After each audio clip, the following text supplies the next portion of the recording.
अल्हम्दुलिल्लाहि रब्बिल आलमीन वल आक़िबतु लिल मुत्तक़ीन वस्सलातु वस्सलामु अला सय्यिदिल अंबियाइ वल मुरसलीन व अला आलिहि व अस्हाबिहि तय्यिबीन अत्ताहिरीन अम्मा बअद फ़अऊज़ु बिल्लाहि मिनश शैतानिर रजीम बिस्मिल्लाहिर रहमानिर रहीम क़द अफ़लह मन तज़क्का व ज़करा अस्म रब्बिही फ़सल्ला सुभानअल्लाह बल तुअसिरूनल हयातद दुनिया वल आखिरतु खैरुन व अबक़ा सदक़ल्लाहुल अज़ीम।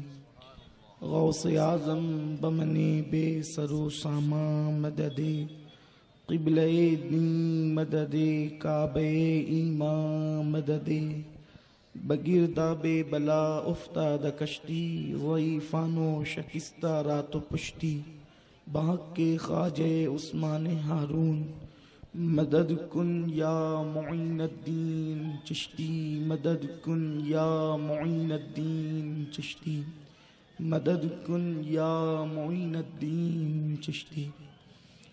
मिंबर पर जलवगर लायक सद एहतराम पीर तरीक़त कायदे अहले सुन्नत सूफ़ी मिल्लत सूफ़ी ग़ुलाम रसूल क़ादरी साहब मद्दज़िल्लहुल आली उस्ताज़ ज़ी वक़ार शेखुल हुफ़्फ़ाज़ हज़रत अल्लामा इस्माइल यारलवी साहब क़िबला मद्दज़िल्लहुल आली सदर इजलास फ़िदाए अहले बैत जनाब अब्दुल माजिद अशरफ़ी साहब,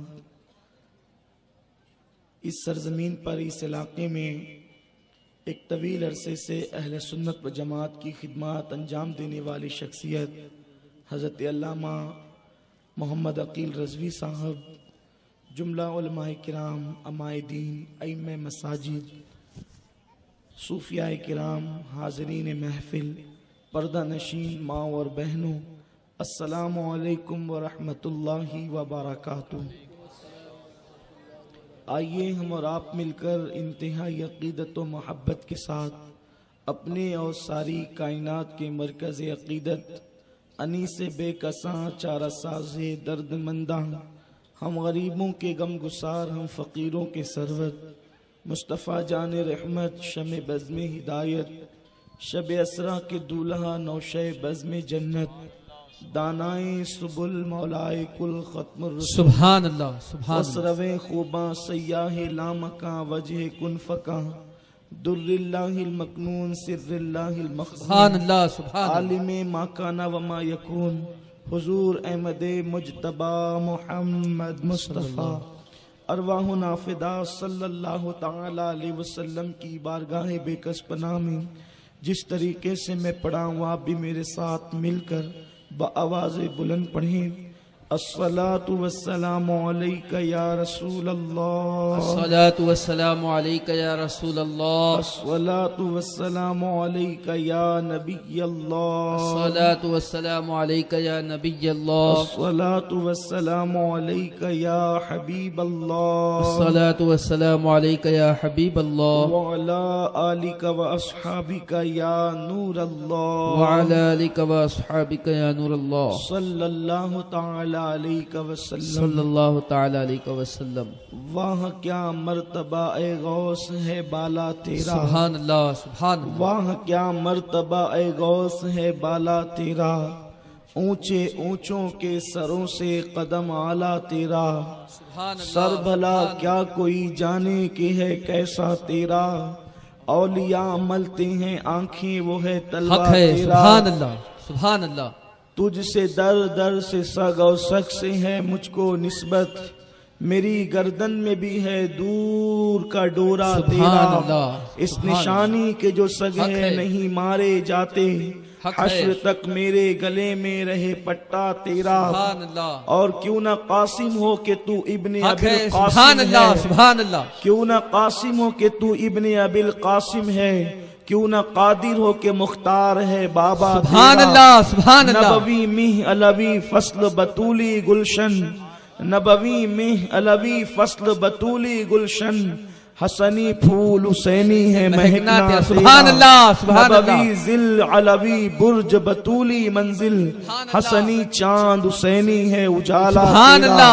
हसनी चांद हुसैनी है उजाला तेरा, और शुक्र के जोश में जो है वो तुझे क्या जाने, शुक्र के जोश में जो है वो तुझे क्या जाने। खिजर के होश से पूछे कोई रुतबा तेरा, खिजर के होश से पूछे कोई रुतबा तेरा। और इब्ने ज़हरा को मुबारक हो अरूसे कुदरत, इब्ने ज़हरा को मुबारक हो अरूसे कुदरत। कादरी पाए तसद्दुक मेरे दूल्हा तेरा, कादरी पाए तसद्दुक मेरे दूल्हा तेरा। फख्र आका में रजा और भी एक नज़्मे रफ़ी, चल लिखा लाए सना खानों में चेहरा तेरा। और ए है रजा यूं न बिलक, तू नहीं जय्यद तो न हो, जय्यदे सैयद हर दहर है मौला तेरा। आज की ये महफिल अंजुमन सरकार मुफ्ती आजम को 25 साल मुकम्मल हुए उसकी खुशी में मुनक्किद की गई है, और उन्वान आपने मुझे दिया है तसव्वुफ और हुजूर कुतुबुल अक़ताब, गौसुल अग़वास, फर्दुल अफराद, सैयदुल असियाद, इमामुल औलिया, सुल्तानुल औलिया, गौसुस सकलैन, गौसुल आलमीन, महबूबे सुबहानी, शहबाज लामकानी, किंदीले नूरानी, मजमल बहरैन, नजीबुत तरफ़ैन, सैयदी सनदी आकाई व मौलाई सैयदना अबू मोहम्मद मुहियुद्दीन शेख अब्दुल कादिर जिलानी अल बगदादी गौसुल आज़म रदी अल्लाह ताला अन्हु की शान में तसव्वुफ और गौस पाक के हवाले से कुछ बातें अर्ज करें। यहाँ तो जो कुछ खैरात है सब उसी बारगाह की है, वरना हम क्या और अपनी औकात क्या। मेरे प्यारे आका अलैहिस्सलाम के प्यारे दीवानों, वक्त बहुत हो चुका है और इसके बाद एक प्रोग्राम की फिक्र भी मेरे साथ दामनगीर है, लेकिन मैं कोशिश करूंगा कि हमारे सूफी मिल्लत भी फरमा रहे हैं कि बोलिए, और सदर इजलास का भी इसरार है। बहरहाल अल्लाह की जितनी तौफीक होगी गुफ्तगू उतनी होगी। मेरे प्यारे आका सल्लल्लाहु अलैहि वसल्लम के प्यारे दीवानों, सरकार गौसुल आजम दस्तगीर का जो वजूद मसऊद है, अल्लाह तबारक व ताला ने ऐसे दौर में उनको जलवगर फरमाया जो दौर इस्लाम के लिए इंतहाई खतरनाक दौर था। इसलिए कि सरकार गौस पाक में और रसूल पाक में बड़ी मुशाबहत है, दोनों ज़बात में बड़ी मुशाबहत है। यूं तो हुजूर के मिस्ल मुकम्मल कोई हो नहीं सकता, लेकिन चूंकि वो रसूलुल्लाह के तने बेसाया का साया बनकर जमीन पर जलवगर हुए, इसलिए दोनों ज़बात में बहुत मुशाबहत है। मुशाबहत इस तरह से आप देख सकते हैं कि सरकारे मदीना की विलादत से पहले, सरकारे मदीना की आमद से पहले अंबियाए किराम बशारत देते रहे कि हमारे बाद इमामुल अंबिया आने वाला है, नबियों का इमाम आने वाला है, नबियों का ताजदार आने वाला है, नबियों का आका व मौला आने वाला है, नबियों का पेशवा आने वाला है, नबियों का मुक्तदा आने वाला है। अंबियाए किराम मेरे आका की आमद से पहले बशारतें देते रहे, लेकिन हुजूर गौसुल आजम की शान अल्लाह ने वलियों में वो रखी जो शान अल्लाह ने नबियों में उनके नाना जान को दी थी, वो शान अल्लाह ने वलियों में गौसुल आजम दस्तगीर को अता फरमाई।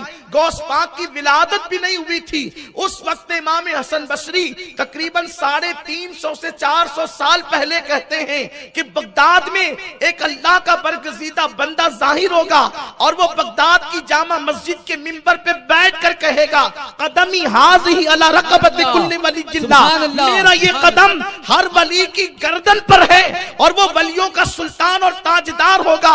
उम्मते मोहम्मदिया में अल्लाह ने किसी वली को वो शान अता नहीं फरमाई जो शान अल्लाह अब्दुल कादिर जिलानी को अता फरमाएगा।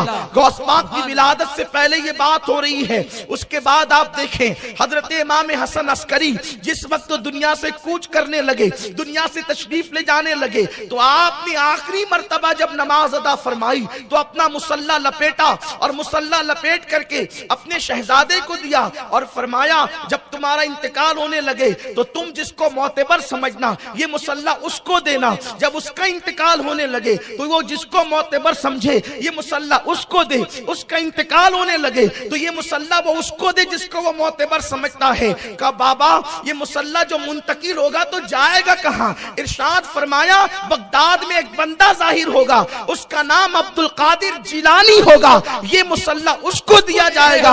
इसलिए कि अल्लाह तबारक व तआला ने उम्मते मुहम्मदिया में किसी वली को वो मकाम अता नहीं किया जो मकाम अल्लाह अब्दुल कादिर जिलानी को अता फरमाएगा। और उसके बाद सज्जदुत ताइफा हजरत सैयदना जुनैद बगदादी रज़ी अल्लाह तआला अन्हु बगदाद की मस्जिद के मिंबर पे बैठ के कहते हैं आज हमारी विलायत के डंके हैं, लेकिन इसी जमीन पर एक ऐसा जवान जाहिर होगा कि जो कहेगा मेरा कदम हर वली की गर्दन पर, तो सारे वली उसके आगे अपनी गर्दन को झुका देंगे। सरकार गौसुल आजम दस्तगीर रज़ी अल्लाह तआला पीराने पीर की शान ये है कि आपकी आमद से पहले ही गलगला हो रहा है कि सैयदुल औलिया आने वाला है, सैयदुल औलिया आने वाला है, वलियों का सुल्तान आने वाला है। और आप जानते हैं जब मेरे आका अलैहिस्सलाम माँ के पेट में तशरीफ लाए तो अंबिया आकर बशारत देते हैं कि तुम्हारे यहाँ आमिना, तुम्हारे यहाँ नबियों का सरदार आने वाला है। जब गौस पाक माँ के शिकम में आए तो इमामुल अंबिया खुद तशरीफ लाए, फरमाया उम्मतुल जब्बार तू वलियों के सुल्तान की माँ बनने वाली है। मेरे आका अलैहिस्सलातु व तशरीफ फरमाते हैं जब मैं माँ के पेट में 4 महीने का था हमल की शक्ल में, तो मैं लौहे महफूज पर चलने वाले कलम की आवाज को सुना करता था। ये उनके नाना की शान है। गौसे पाक की शान देखें, माँ के शिकम में रह करके किस तरीके से आप अपनी करामत का इजहार कर रहे हैं। लोग ये कहें कि इसका सबूत क्या है, यकीनन मैं इस पर दलीलें पढ़ सकता हूँ, लेकिन वक्त में गुंजाइश नहीं। जिसको दलील चाहिए मुझसे आके मुलाकात करें। हुजूर गौसुल आजम दस्तगीर की सीरत में ये बात लिखी हुई है। एक मर्तबा उनकी अम्मी नमाज पढ़ रही है और आपने नमाज में कुछ जल्दी कर दी, यानी मामूल से हट करके नमाज थोड़ा सा तेज पढ़ना शुरू किया, तो अंदर से आवाज आई अम्मी अल्लाह की इबादत जरा इत्मीनान से करें। आपकी अम्मी जान कहती है अब तक मुझे कोई अम्मी कहने वाला नहीं था, मैंने दाएं बाएं देखा, ये अम्मी कह के लुकमा कौन देता है। ये मेरी पूरी गुफ्तगू आप तवज्जो से सुने, इसका ऐन बड़ा हसीन होगा, आपको पता चलेगा भी। अल्लाह अकबर, मेरे आका अलैहिस्सलाम के दीवानों तुम्हारी आंखें ठंडी होगी अभी। अल्लाह अकबर, गौसुल आजम दस्तगीर की अम्मी कहती है अब तक कोई अम्मी कहने वाला नहीं था, मैंने दाएं बाएं देखा, अम्मी कह के कौन पुकार रहा है। इसलिए कि अम्मी कहने वाले जो है वो यूं अचानक थोड़ी जमीन पर उबल आते हैं, ये आसमान से थोड़ी बरसते हैं। अम्मी कहने वाला 2 साल तक के दूध पीता है, तब कहीं जाकर लुकमत के साथ अम्मी कहता है, लेकिन अभी कोई दुनिया में ये अम्मी कहने वाला कौन है। तो कहती जब पेट की तरफ मैंने तवज्जो की तो मेरे शिकम से आवाज आ रही थी अम्मी अल्लाह की इबादत जरा इत्मीनान से करना, दुनिया हैरान है। अब्दुल कादिर का ये मकाम है तो नबियों के इमाम की शान का आलम क्या हो। नारे तकबीर, नारे रिसालत, जश्न गौसे आजम, निगरां सुन्नी दावत इस्लामी। रसूल पाक तशरीफ लाए तो मोहरे नबूवत लेकर के आए, गौसुल आजम तशरीफ लाए तो मोहरे विलायत लेकर आए। आप कहेंगे ये मोहरे विलायत आप कहां से लाए। मोहरे विलायत तोहफतुल कादरिया हजरत शेख अबुल मुआली की उठा करके देखें, मुल्ला अली कारी की किताब उठा करके देखें, तफरीउल खातिर उठा करके देखें, और फिर फतावा रज़विया उठा करके देखें। फतावा रज़विया में इख्तिसार और दूसरी किताबों में उसकी तफसील मौजूद है कि मेरे आका अलैहिस्सलातु व तस्लीम जब लामकां पर जाना चाहते थे उस वक्त मेरे सरकार की बारगाह में ना अभी जब जिब्रील है, ना रफरफ है, ना बुराक है। अल्लाह अकबर, लगाम छूटी, उम्मीद टूटी, निगाहे हसरत के वलवले थे। उस वक्त जिब्रील भी नहीं वहां जा रहे हैं। आकाए करीम को निदा आती है, उदन मिन्नी उदन मिन्नी उदन मिन्नी उदन मिन्नी। महबूब और करीबा, हबीब और करीबा, हबीब और करीबा, प्यारे और करीबा। शारे बुखारी मुल्ला अली कारी लिखते हैं कि जिस वक्त मेरे आका ने मक्का से ला मक्का जाने की तरफ कदम उठाना चाहा, अभी हुजूर मकाम के इख्तिताम पर है और ला मक्का की शुरुआत होने वाली है, अभी कोई है नहीं, हुजूर ला मक्का पे कदम रखना चाहते हैं। अब आप सोच सकते हैं, यहां तो तसव्वुरात भी जवाब देते हैं, कैफ के पर भी जलते हुए नजर आते हैं। कोई कहे तो क्या कहे, कोई सुने तो क्या सुने। मक्का से मेरे नबी ला मक्का पर जाना चाहते हैं, हुजूर के कदम उठते नहीं, उदन मिन्नी किसका शौक खींचता है। ऐसे में एक जवान जाहिर होता है और वो अर्ज करता है, या रसूल अल्लाह, ये मेरा कंधा हाजिर है, आप इस पर कदम रखें। उस वक्त उस जवान के कंधों पर मुस्तफा जाने रहमत ने कदम रखा। एक कदम अब्दुल कादिर के कंधे पर और दूसरा कदम ला मक्का पर। उस वक्त मेरे सरकार जिस वक्त ला मक्का पर गए तो अर्ज की, अल्लाह, ये कौन जिसकी तरफ मेरा दिल खिंचता है। इस पर भी तो तवज्जो करें, नमाज में हो अगर इंसान तो दुकान मकान की तरफ दिल खिंचे तो ऐब है। नबी ला मक्का पे जाके कहे, ये जवान इतना पुरकशिश कैसे है कि इसकी तरफ मेरा दिल खिंचता है। आवाज आई, महबूब, ये तेरी औलाद से है, इसका नाम अब्दुल कादिर जिलानी है। जो मकाम नबियों में तुझे दिया है वो मकाम वलियों में इसको अता किया। उसी मेराज के कदम लेने की बरकत थी कि गौसुल आजम दस्तगीर जब पैदा हुए तो आपकी पीठ पर नबी ये पाक का नक्श कदम मौजूद था, नक्श पा मौजूद था हुजूर अलैहिस्सलाम। और सरकार ने दुआ दी, अल्लाह मेरा कदम इसने लिया, इसका कदम मेरी उम्मत के सारे औलिया ने। एक मर्तबा किसी साहब ने हुजूर की बारगाह में हाजिरी दी, अर्ज की, या रसूल अल्लाह, वो बगदाद का जवान कहता है मेरा कदम हर वली की गर्दन पर है, उसको ये कहना जायज है कि नाजायज है। आका ने फरमाया, ये अब्दुल कादिर कहता है ना? हाँ या रसूल अल्लाह। सरकार फरमाते, वो अल्लाह के हुक्म से कहता है और हर वक्त अब्दुल कादिर मेरी नजरों में रहता है, ये मेरे गौस की शान है। तो अल्लाह तबारक व तआला ने इमामुल अंबिया को सबसे बदतरीन हालात जिस जमीन के हो गए थे और ज्यादा जिस जमाने में लोग बिगड़ गए थे, उस जमाने में अल्लाह ने इमामुल अंबिया को भेजा और हुजूर ने 23 साल की कलील मुद्दत में बिगड़े हुओं को सुधार दिया। जो न थे खुद राह पर औरों के हादी बन गए, क्या नजर थी जिसने मुर्दों को मसीहा कर दिया। आसमान हिदायत का तारा बना दिया 23 साल की कलील मुद्दत में। और गौस पाक रज़ी अल्लाह ताला को उस वक्त जाहिर किया जब इस्लाम का नाम था, इस्लाम न रह गया था, इस्लाम मरने के करीब था, खत्म होने के करीब था, क्योंकि इस्लाम तो खत्म कभी नहीं होगा।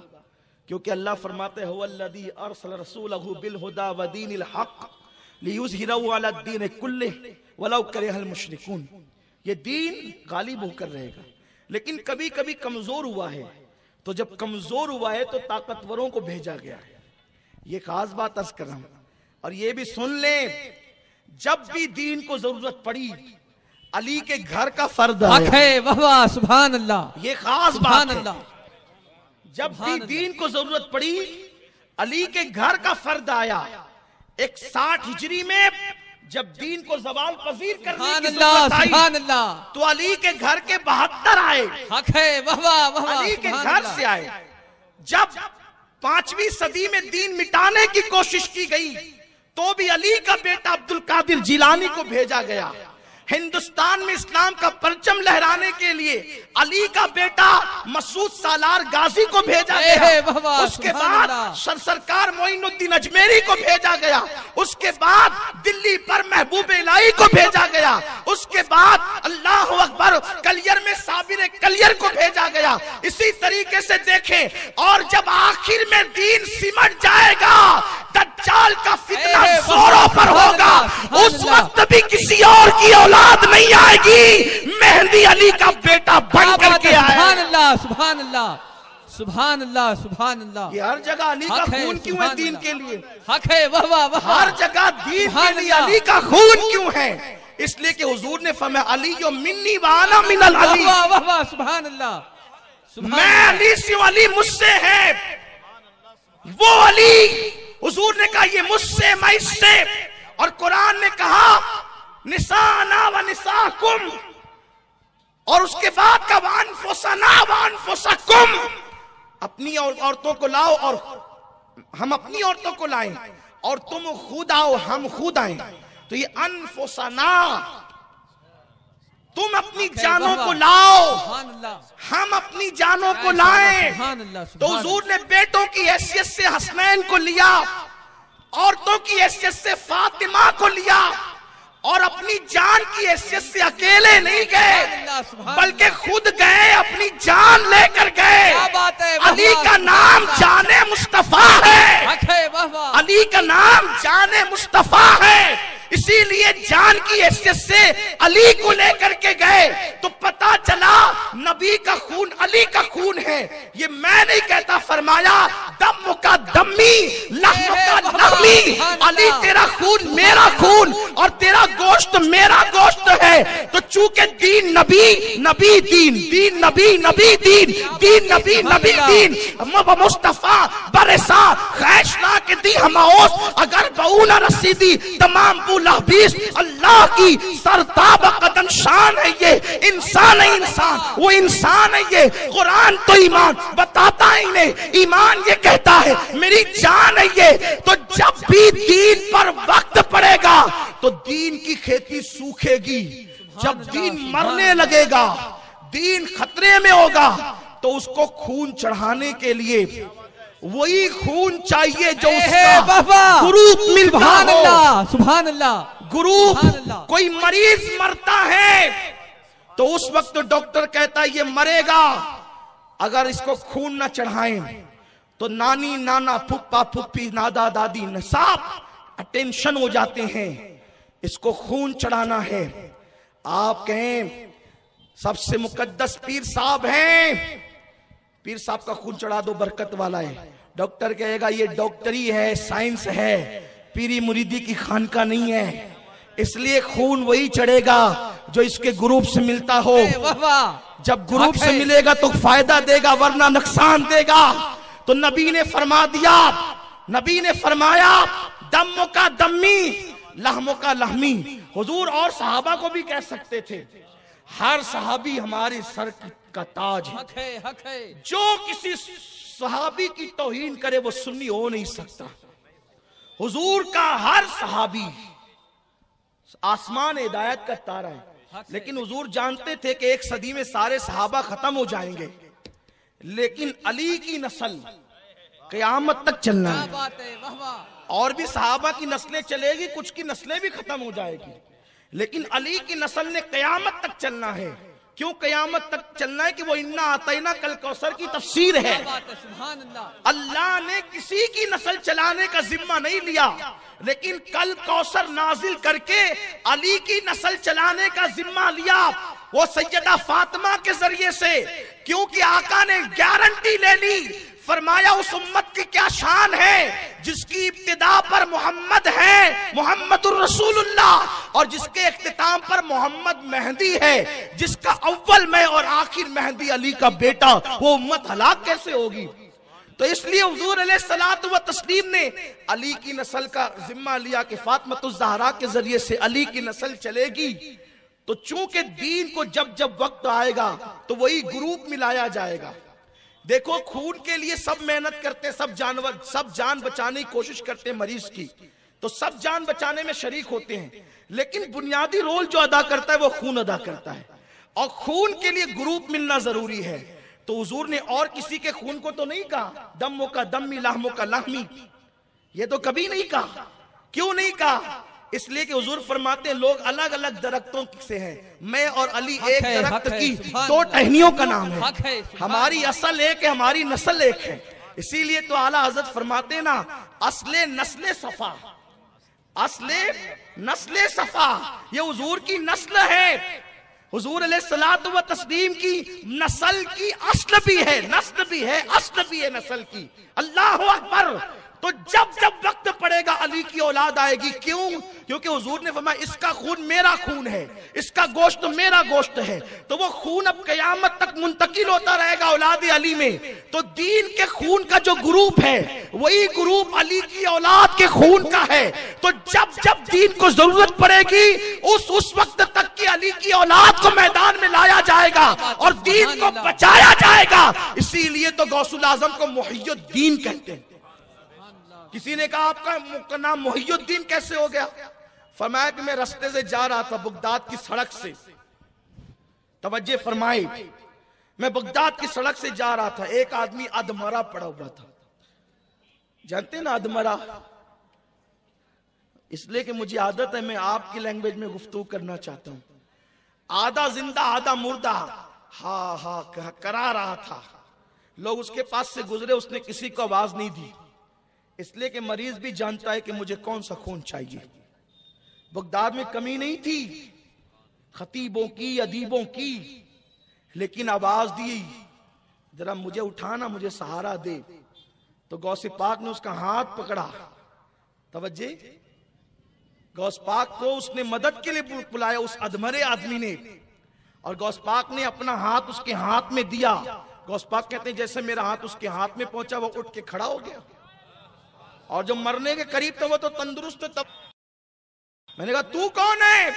उसने कहा तेरे नाना का दीन हूं। क्या बात है, सुभान अल्लाह। मरने के करीब था, तेरे सहारे की जरूरत थी, तूने सहारा दिया, मैं जिंदा हो गया। सुभान अल्लाह, सुभान। इसलिए तू मुहियुद्दीन है, दीन को जिंदा करने वाला है। गौस पाक कहते हैं फिर मैं मस्जिद गया तो मस्जिद का हर नमाजी मुझे मुहियुद्दीन कह रहा था, मुहियुद्दीन कह रहा था, मुहियुद्दीन कह के पुकार रहा था। लोग कहते या गौस अल मदद न कहो। मैंने कहा जिसको दीन कहता है या गौस अल मदद, दीन जिसको पुकारता है हम उसको न पुकारे। और जो दीन को नई जिंदगी दे सकता है क्या वो हमें नई जिंदगी नहीं दे सकता? तो गौस पाक को ऐसे दौर में मबूस किया गया, जलवागर किया गया, पैदा किया गया कि सरकार गौसुल आजम दस्तगीर रदी अल्लाह तबारक व तआला का दौर बड़ा भयानक दौर था। उस दौर में बातनी फिरका था। ये बातनी फिरके के लोग, इन्होंने मस्जिद के इमामों को कत्ल कर दिया।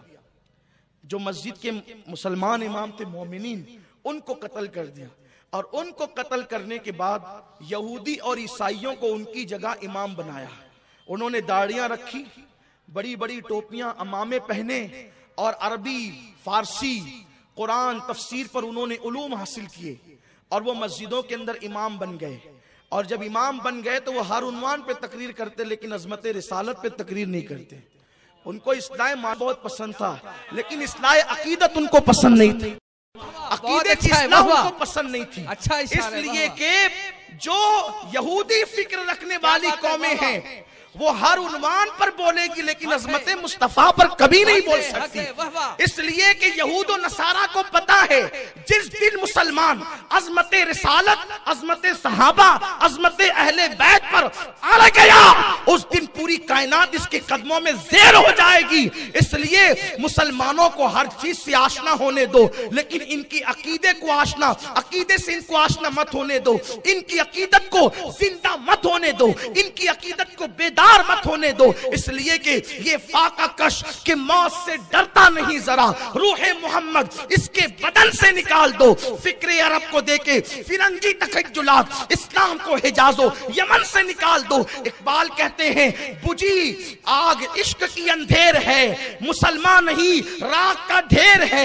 जब तक मुसलमानों के दिल में इश्क मुस्तफा मौजूद है, मुसलमान मुसलमान है। जिस दिन उसके दिल से इश्क मुस्तफा की आग बुझ गई, अब वो मुसलमान न रह गया, वो राख का ढेर हो गया। राख के ढेर को आप हवा में उड़ा दो, पैरों तले कुचल दो, दरिया में बहा दो, उसको कुछ भी करो, अब वो कुछ कर नहीं सकता। इसलिए कि राख के ढेर में कोई ताकत ही नहीं होती, कोई कुव्वत ही नहीं होती। कुव्वत तो उसको होती है जिसके दिल में इश्क मुस्तफा होता है। याद रखें, शाम और यमन की तबाही के ताने बाने आज नहीं, 1 सदी पहले से बुने जा चुके थे, बल्कि उससे पहले से बुने जा चुके थे। एक बाल ने कमोबेश एक सदी पहले रोना रोया था फिक्रे अरब को देखे, फिरंगी तखज्जुलात, इस्लाम को हिजाजो यमन से निकाल दो, हर बात की गई लेकिन इश्क मुस्तफा की बात कभी नहीं की गई, अजमत रिसालत की बात कभी नहीं की गई। ऐसा ही दौर आ गया था गौसुल आजम दस्तगीर के वक्त में कि मस्जिदों के अंदर इमाम अल्लाह अकबर दुनियादार थे, यहूद और नसारा को इमाम बना करके रख दिया गया था। वो हर उन्वान पर बोलते थे लेकिन अकीदत पर न बोलते थे, अकीदों पर न बोलते थे। और फिर क्या हुआ, जब बोलने वालों की जबान में तासीर भी तो चाहिए, जब दिल में इश्क नहीं तो फिर इंसान किस तरीके से सोच की बात करेगा। तो क्या हुआ, तकरीरें तो थी लेकिन रूह तकरीर न थी, नमाजें तो थी रूह नमाज न थी, रोजा तो था रूह रोजा न था, ज़कात देने का एक थोड़ा सा तसव्वुर तो था लेकिन रूह ज़कात न थी। इसका मतलब ये था फलसफा रह गया, तलकीन गजाली न रही, रह गया रस्म अज़ा, रूह बिलाली न रही। यही वक्त आ गया था जब जब दिलों की दुनिया उजड़ी है, उस वक्त सूफियाए किराम जलवगर हुए हैं और उन्होंने तसव्वुफ का रंग लोगों के दिलों पर चढ़ाया है और उनके अंदर इनकलाब पैदा किया है। गौसुल आजम दस्तगीर का दौर वो खतरनाक दौर था। एक एक मुसलमान सेठ और मालदार के घर में 800 लड़कियां गाने वाली होती थी, 300 लड़कियों के साथ जिना किए जाते थे। अगर मेरी जबान इस खौफ से डरती कि किसी की गीबत हो जाएगी तो मैं उन लोगों के नाम भी लेता, लेकिन मुझे उस पर डाउट है कि वो लोग वाकई मुसलमान थे या जाली मुसलमान थे। मैंने पढ़ने में अभी इसकी तहकीक नहीं की लेकिन तारीख बताती है, उस दौर की तारीख 5वीं सदी हिजरी की तारीख। वो तारीख क्या है पता है, एक एक मालदार के घर में 800 लड़कियां गाने वाली, 300 लड़कियों के साथ जिना। और वो लड़कियां कौन होती थी पता है आपको, वो लड़कियां अल्लाह अकबर यहूदियों की बेटियां होती थी, ईसाइयों की बेटियां होती थी। वो मुस्लिम बादशाहों को पूरी पूरी रात शराब पिलाती थी और वो गाने में मसरूफ रखती थी, इसलिए कि तबाह होने वाली कौम का अंदाज होता है कि दौलत के नशे में चूर होकर लोग अपने मजहब को पीठ के पीछे डाल देते हैं, लोग अपने मसलक को पीठ के पीछे डाल देते हैं। लोगों को दौलत नजर आती है, लोगों को इक्तिदार नजर आता है, लोग हुस्न में डूब जाते हैं, लोग शराब और शबाब में डूब जाते हैं। जब कोई शराब में डूब जाए फिर उसके दिल में माँ के लिए अजमत नहीं रहती तो उसके लिए दीन के लिए उसके दिल में क्या अजमत होगी, अपनी औलाद के लिए उसके दिल में क्या अजमत होगी। जो जिना में डूब जाए, जो अल्लाह अकबर शबाब का दिल डाला हो जाए, फिर वो इतना बेगैरत हो जाता है कि फिर वो अपनी बेटी की आबरू से भी बेफिक्र हो जाता है। तो जिसको बेटी की आबरू की फिक्र ना हो तो फिर वो कौम की बेटियों की आबरू की फिक्र क्या करेगा। इसलिए कि निगाहें जब मुकद्दस होती है तो इंसान हर बेटी को अपनी बेटी समझता है, निगाहों में जब तकद्दुस होता है तो उसकी निगाहें हया से झुक जाती है। गौसुल आजम दस्तगीर ने ये माहौल देखा, 800 मालदारों के घरों में गाने वाली औरतें, 300 जिना के लिए बादशाहों के महल में, उनके हरम में 500 यहूदी ईसाई लड़कियां। ये माहौल देखकर सरकार गौसुल आजम दस्तगीर ने उनको तंबीह फरमाई। इससे पहले कि मैं गौस पाक ने जो तसव्वुफ के अंदाज के साथ सूफियाना लबो लहजे के साथ उन लोगों की इस्लाह की है उसको बताने से पहले ये बात भी मैं कह दूं, क्या मैं उस दौर की जो तस्वीर खींच रहा हूं तारीख के आईने में, क्या ये हमारे दौर की तस्वीर नहीं है, क्या ये हमारे जमाने की तस्वीर नहीं है। आज कोई 24 लुम का मालिक बन जाए तो पहली बीवी उसको बुरी लगने लगती है और वो कभी तराशन वाली के साथ अफेयर करता है, कभी पड़ोसी के साथ अफेयर करता है, कभी पार्कों में जाकर जिना के अड्डों को आबाद करने की कोशिश करता है, पिकनिक के नाम पर जाकर के माज़अल्लाह वो जिना करता है। मुसलमानों तुम्हें गैरत आनी चाहिए। अल्लाहु अकबर, मिटने वाली कौम का अंदाज ही होता है। क्या आज तुम ये नहीं कर रहे हो, ये तुम्हारा शहर है, मस्जिद और मीनार का कहलाने वाला शहर। याद रखना, मैं परवाह बोलते वक्त किसी की नहीं करता, यही मेरी सबसे बड़ी खामी हो सकती है आपकी नजरों में, लेकिन मैं आपको बेदार करना चाहता हूं। गुंबद और मीनार के शहर में रहने वालों, शाम में मुसलमानों के लाशों को कफन तक नहीं है, यमन में धुआं उठ रहा है, बैतुल मुकद्दस के अंदर मुस्लिम एक एक बेटी के साथ 8-8 सिपाही ज़िना कर रहे हैं, मासूम मासूम बच्चों की जाने जा रही है। हाल ये है, हिंदुस्तान के कई मुसलमान नोटबंदी के बाद से भूख की चक्की में पिस रहे हैं और गुंबदों मीनार के शहर में रहने वाले इन मुसलमानों का हाल ये है, जब ये मुशायरा करते हैं तो शायरात को बुलाते हैं और शायरात हुस्न की परी बन करके, अल्लाह अकबर, वो हुस्न के अंदर डूब करके आधा दुपट्टा ओढ़कर पूरे सिरार के साथ मिंबर पर आकर के बैठती है, स्टेज पर आकर के बैठती है। अल्लाह अकबर, मिंबर मुशायरा आप उसको कह सकते हैं। और उसके बाद फिर क्या होता है तुम्हें पता है, बड़े बड़े दाढ़ी वाले हाजी, नमाजी, मौलवी, वो सब उससे लुत्फानंदोज होते हैं। बाज़ाब्ता तौर पर नफसानी ख्वाहिशात को वरगलाने वाले अशआर पढ़े जाते हैं, सीटियां बजती है, तालियां बजती है और फिर वो कुछ होता है जिसको बयान करने से मेरी ज़बान हया खामोश है। मैं तुम्हारा दुश्मन नहीं, नश्तर जो लगाता है वो दुश्मन नहीं होता। अगर तुम इसी तरह डूबे रहे तो आप जानते हैं हिंदुस्तान जो हाथ से गया है उसकी वजह क्या है। पूरी पूरी रात बादशाह वक्त मुशायरों में डूब जाते थे, मुजरे में डूब जाते थे, नचनियों पर पैसे लुटाए जाते थे और फिर हिंदुस्तान मुसलमानों के हाथ से छीन लिया गया। अगर तुम्हारी यही रविश रही तो याद रखना, जो शाम में हो रहा है वो हिंदुस्तान में भी हो सकता है, जो यमन में हो रहा है वो हिंदुस्तान में भी हो सकता है। सूफिया की तालीम ये है, सैयदुत ताइफा जुनैद बगदादी कहते हैं, अगर हो सके तो बकरी के थन पर भी नजर बिला वजह न करना, इसलिए कि जो नजरों की हिफाजत नहीं करते अल्लाह उनसे ईमान की लज्जत को छीन लिया करता है।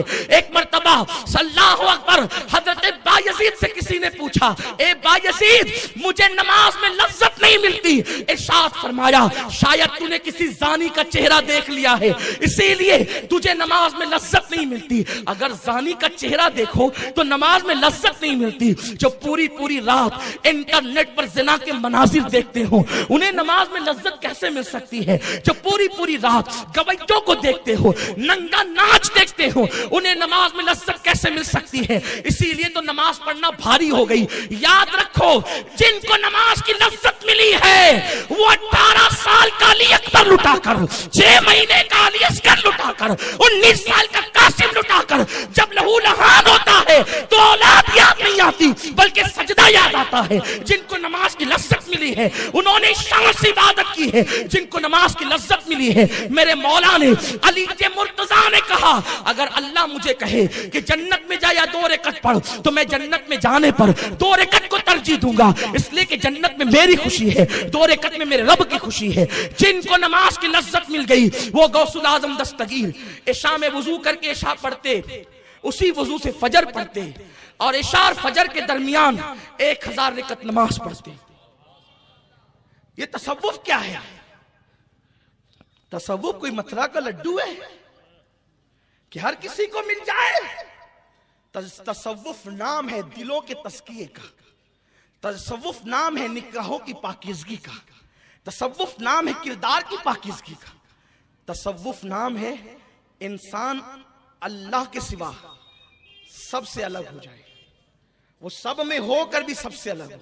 इसी को सूफिया कहते हैं जलवतों में खलवत हो, तो सबके दरमियान, लेकिन इस शान से खलवतों में हो कि मेरे आका की बारगाह में जनाब आयशा ही पूछा, कौन? आयशा का मन आयशा। आयशा कौन है?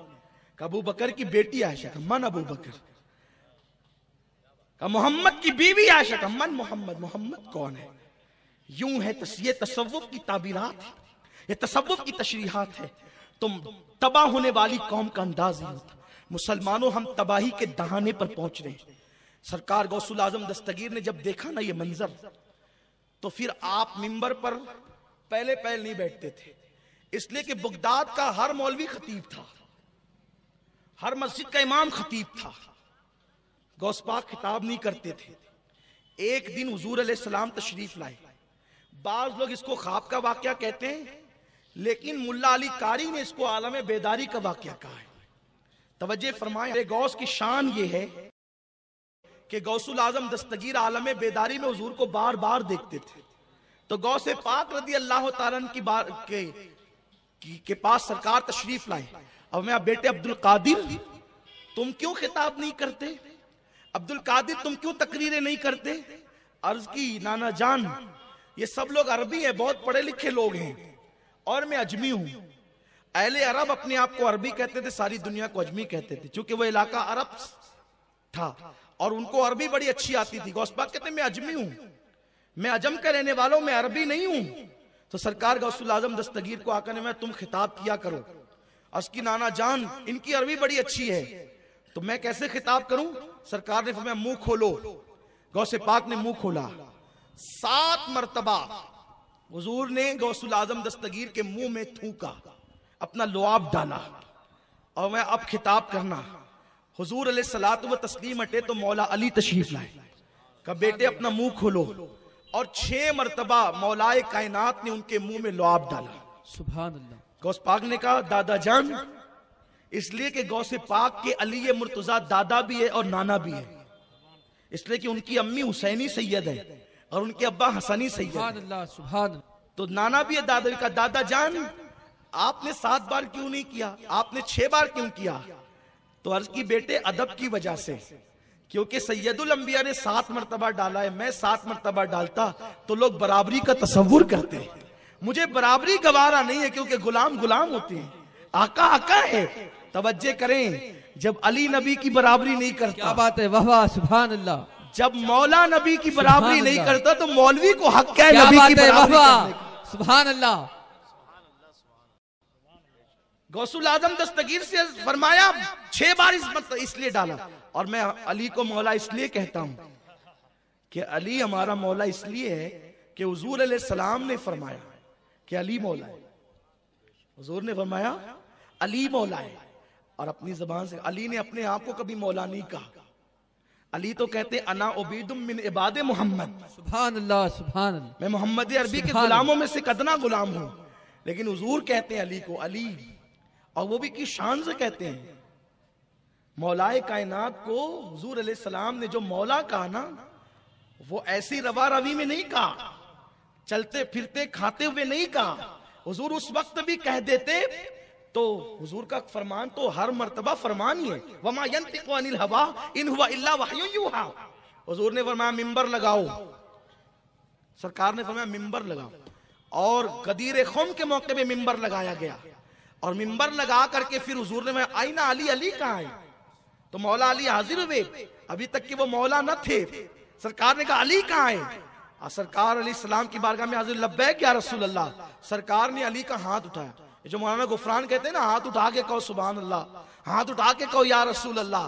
तो ये वो यादगार ताजा करना चाहते हैं, क्योंकि हुजूर ने कहा अपना हाथ उठा के अली का हाथ उठाया और फरमाया मन कुन तो मौला हूं फहाजा अली जिन मौला। सुभान। मैं जिसका मौला हूं अली उसका मौला है। मन आदा वलीजन, जो अली से अदावत रखे तो उससे अदावत रखना, और जो अली से मोहब्बत करे तो उससे मोहब्बत करना। सुभान अल्लाह। तो फिर क्या हुआ, आजकल कुछ ऐसे अनासिर पैदा हो गए कि जिनको अली के नाम से चिढ़ है, और कुछ ऐसे अनासिर पैदा हो गए जिनको सहाबा के नाम से चिढ़ है। तो ना हम राफजी हैं ना हम खारजी है, हम सुन्नी है, हक है। सुभान अल्लाह। तो जिस वक्त आका ने अली की मौलाइयत का ऐलान किया तो उस वक्त सीना पीटने वाले वहां नहीं थे। क्या बात है, वाह वाह। जिस वक्त मेरे नबी ने अली की मौलाइयत का ऐलान किया तो अली की मौलाइयत का ऐलान होने के बाद सबसे पहले सहाबा का इमाम सैयदुस सहाबा, इमामुस सहाबा, सालार सहाबा हजरत अबू बकर सिद्दीक बादल अंबिया भी तहकीक उठ करके खड़े हुए और फरमाया अली मुबारक हो, तू मेरा भी मौला, सारे मोमिनीन का मौला। नारे हैदरी, नारे हैदरी, मुस्तफा का हम सफर। सुभान अल्लाह, सुभान अल्लाह। इसलिए मेरी गुजारिश है अहले बैत से मोहब्बत करो, बेपनाह करो, लेकिन किसी सहाबी से अदावत मत रखो। और अजमत सहाबा के नाम पे कभी अली से नहीं चिढ़ना। अली से चिढ़ करके तू कुछ नहीं कर सकता, इसलिए कि नबी ने अली को इतना चढ़ाया, इतना चढ़ाया। लोग कहते हैं ना वो फलां की फलां से बड़ी जमती है, उसने उसको बहुत चढ़ा के रखा है ना, क्या कहा, चढ़ा के रखा है उसको, और वो किसी की सुनता ही नहीं उसके बारे में। तो मैं आपको कह रहा हूं, मिलाने के लिए ये मिसाल दी आपको, नबी ने अली को इतना चढ़ाया, इतना चढ़ाया, इतना चढ़ाया कि अपने कंधों पे चढ़ा के खड़ा किया। वाह वाह, सुभान अल्लाह। और इस तरह किसी को खड़ा नहीं किया। और फतेह मक्का के दिन अली को खड़ा किया। मौला अली से किसी ने पूछा, जब तुम नबी के कंधों पे खड़े थे तो कैसा लग रहा था? नबी के कंधों पर या तो औलाद अली है या तो अली है। क्या बात है, सुभान अल्लाह। तीसरा कोई नजर नहीं आता। नबी के कंधों पे, कंधे है ना वो, भाई कुरान पे बुखारी रख दो तो लुकमा मिलेगा ना कि बुखारी बुखारी है, लेकिन मौलवी साहब बुखारी कुरान के बराबर तो नहीं है ना, इसलिए बुखारी को नीचे करो, कुरान को ऊपर करो। लेकिन अगर कुरान पे दूसरा कुरान रख दो तो, कुरान पे दूसरा कुरान रख दो तो कोई एतराज नहीं होगा, चाहे वो कहीं का छपा हुआ हो, लेकिन हो कुरान। तवज्जो फरमाएं, नबी अली को चढ़ा रहे हैं, और कहां चढ़ाया? कंधों पे। और कंधों पे चढ़ाकर बता रहे हैं एक कुरान पर दूसरा कुरान है। सुभान अल्लाह। नाती के कुरान आज नबी के कंधों पे आ गया है। और फिर किसको चढ़ाया? या तो हसन को या तो मौला हुसैन को। हुजूर ने चढ़ा। किसी ने पूछा, अली जब आप चढ़े थे ना कैसा लग रहा था? फरमाया ऐसा लग रहा था कि जैसे अर्श से मेरा सर लग रहा है। इतना ऊपर किया रसूल पाक ने कि मेरा सर। तो इसलिए कोई सहाबी की तौहीन ना करे। आप कुछ लोग ऐसे हैं ना, अहले बैत के नाम पर सहाबा को गालियां देते हैं। उन्होंने तो ये किया था, किसी सहाबी को गाली देने का हक तुम्हें नहीं है। क्यों? इसलिए कि तुम तो बाद में आए हो। अहले बैत की पहली मोहब्बत तो सहाबा ने की ना, सहाबा किराम ने वो हदीसें पहुंचाई है अहले बैत की। इसलिए अहले बैत का नाम लेके सहाबी को गाली नहीं देना। और कुछ लोग अजमत सहाबा करके, लोग अजमत सहाबा का जलसा करते हैं लेकिन उसमें मौला अली का नाम कभी नहीं लेते। मैं कहता हूं अरे अली वो है ना, अली वो है जो पहला मुसलमान है। अली पहला मुसलमान। किस एतबार से? किस एतबार से? तरतीब तो है, औरतों में पहले खदीजा ईमान लाई, फिर मर्दों में सिद्दीक अकबर, बच्चों में मौला अली, गुलामों में जैद, है ना, यही तरतीब है। लेकिन ये सब ईमान कब लाए? ये सब ईमान कब लाए? ये सब ईमान लाए हुजूर के ऊपर पहली वही नाजिल होने के बाद। यानी हुजूर की उम्र जब 40 साल की हो गई तब सब ईमान लाए।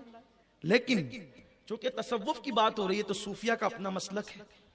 शाह वलीउल्लाह मुहद्दिस देहलवी फरमाते हैं कि अली पैदा हुए काबे में। कहां पैदा हुए? काबे में। उस वक्त रसूलुल्लाह की उम्र कितनी थी? 30 साल। अभी हुजूर अलैहिस्सलातु व तस्लीम की उम्र कितनी थी? अभी पहली वही नाजिल नहीं हुई थी। पहली वही कब नाजिल हुई? 40 साल की में। उम्र कितनी है हुजूर की? 30 साल। अली हुए पैदा काबे में। काबे में पैदा हुए अली, शाह वलीउल्लाह फरमाते हैं काबे में जब पैदा हुए तो 3 दिन तक काबे के अंदर रहे। 3 दिन के बाद जब बाहर निकले तो अली ये मुर्तजा के वालिद से उनकी वालिदा ने कहा, ये बच्चा कितना खूबसूरत है, कितना हसीन चेहरा इस बच्चे का, लेकिन ये लगता है नाबीना बच्चा, अंधा है। तो वालिद ने कहा क्यों? कहीं आंखें नहीं खोलता 3 दिन से। तो उन्होंने हाथ में लिया, घबरा गए, बच्चा है बड़ा खूबसूरत लेकिन है नाबीना। तो उस वक्त तो ये दोनों आपस में बातें कर रहे थे, हुजूर तशरीफ लाए। हुजूर का बिल्कुल शबाब था, 30 साल की उम्र थी। हजरत अबू तालिब ने और हजरत फातिमा बिन्त असद ने कहा, देखो भतीजे, ये आपके यहाँ भाई आया है, ये आपका भाई है, लेकिन इसने 3 दिन से आंखें नहीं खोली। तवज्जो आप फरमाएं, ये बात मैं आशिकों के लिए कर रहा हूं ना, हुजूर के अहले बैत के सहाबा के आशिकों के लिए। 30 साल की उम्र है, हुजूर अलैहिस्सलाम को कहते हैं आंखें नहीं खोली इस बच्चे ने।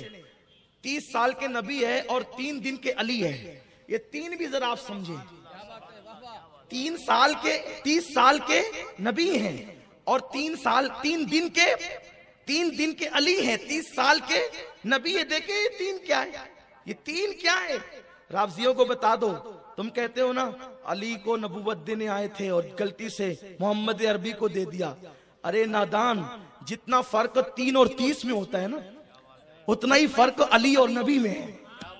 हाँ, और ये बहुत बड़ा फर्क है। अगर वक्त होता तो मैं इसकी गुत्थियां सुलझाता और आपको बताता कि क्या फर्क है, लेकिन कभी याद होगा तो माहे मुहर्रम में अर्ज करूंगा, ताकि पता चले काले कपड़े पहनने से थोड़ी कोई नबी और अहले बैत का आशिक हो जाता है। कपड़ों का कोई ताल्लुक नहीं है, दिलों का ताल्लुक है। अरे अहले बैत की मोहब्बत तो दिलों को उजले कर देती है। क्या बात है, सुभान दिलों अल्लाह, को चमका देती है। सुभान मैं अर्ज ये करने चला था, अली पहला मुसलमान इस एतबार से सूफिया के नजदीक कि हुजूर ने 30 साल की उम्र में 3 दिन के अली को जब गोद में लिया, अम्मा की गोद में गए, आंख नहीं खोली, अब्बा की गोद में गए, आंख नहीं खोली, लेकिन जब नबी की गोद में आए तो ये नहीं कि भैया की गोद है, इसलिए कि भैया की गोद से बेहतर बाप की गोद से बेहतर माँ की। अगर बेहतर गोद में आंख खोलना था तो तब तो माँ की गोद सबसे बेहतर है, लेकिन नबी की 30 साल के नबी की गोद में 3 दिन का अली आया तो आती आंखें खोली और मुस्कुराने लगे। जब मुस्कुराए तो नबी ने मोहब्बत में अपनी जबान अली के मुंह में डाल दी, नबी ने अपनी जबान अली के मुंह में डाल दी, नबी ने अपनी जबान अली के मुंह में डाल दी। क्या हो रहा है? कोई शहद से जिंदगी का आगाज करता है, कोई माँ के दूध से जिंदगी का आगाज करता है। अली का आगाज कितना हसीन है कि देखा तो चेहरे मुस्तफा और सबसे पहले खाया तो लुआबे मुस्तफा और सबसे पहले जबान को यूं चूसते हैं, यूं चूसते हैं, यूं चूसते हैं जैसे कि माँ का दूध पी रहे हो। अली की माँ और बाप देख रहे हैं ये क्या हो रहा है, लेकिन अली बता रहे हैं कि औरों को जो सीने से मिलेगा वो बाद में मिलेगा। अली 3 दिन की उम्र में वो सब कुछ ले रहा है जो नबी के सीने में है। अली जवान हुए तो कहा गया अली तूने तो माँ बाप को डरा दिया था, 3 दिन तक आंखें क्यों नहीं खोली? तो अली कहते हैं ये तमन्ना लेकर आया था कि सबसे पहले दुनिया में जाकर किसी का चेहरा देखूंगा तो नबियों के इमाम का चेहरा देखूंगा। नारे तकबीर, नारे रिसालत, नारे हैदरी, नारे हैदरी, जश्न गौसे आजम, निगरां सुन्नी दावत इस्लामी। सुभान अल्लाह, सुभान अल्लाह। मेरी माँ खदीजा पर मेरा दिलो जान निसार। मेरी माँ खदीजा के लिए अर्श से सलाम आता है। 5 साल तक हुजूर के साथ रही, अभी मालूम नहीं कि ये नबी है। तवज्जो, 5 साल हुजूर के साथ एक घर में रही है। 25 में शादी हुई, 30 साल की उम्र तक, 5 साल तक पता नहीं चला नबी है। अली 3 दिन की उम्र में कह रहा है। वाह, सुभान अल्लाह, सुभान अल्लाह। 3 तमन्ना लेकर आया था, पहले हुजूर को देखूंगा, और मैं तो 3 दिन बाद में कह रहा हूं। अली को तो पहले ही दिन तमन्ना थी। अरे जिस दिन शुरू नहीं हुआ था उनकी जिंदगी का, तब से तमन्ना थी, क्योंकि अगर पहले ही दिन गोद में आते तो पहले ही दिन आंख खोलते। पता चला अली ये ईमान लेकर आ रहा है कि मैं जहां जा रहा हूं वहां नबियों का इमाम मौजूद है, इमामुल अंबिया मौजूद। तो कुछ लोगों अजमत सहाबा का जलसा होता है, और उसमें इसलिए मैं उन बदबख्तों को कहना चाहता हूं, सऊदी एजेंटों को, उन बदअकीदों को, जब तुम नबी की क्या बात है, जब तुम नबी की अजमत को नहीं मानते तो तुम सहाबा की अजमत का जलसा कब से करने लगे? तुम्हें अजमत सहाबा कब से सूझी? पहले तो तुम्हें यह मालूम होना चाहिए कि सहाबा को जो अजमत मिली है वो हुजूर को देखने से मिली है। हक है, वाह वाह, सुभान अल्लाह। अजमत सहाबा का जलसा, नबी की अजमत के कायल नहीं और अजमत सहाबा का जलसा करते हो। बदबख्तो, तुम्हें शर्म आनी चाहिए। नबी को अपनी तरह कहते हो और अजमत सहाबा का जलसा करते हो। अजमत सहाबा का जलसा नबी को अपनी तरह, जब नबी अपनी तरह है तो फिर सहाबा क्या हुए?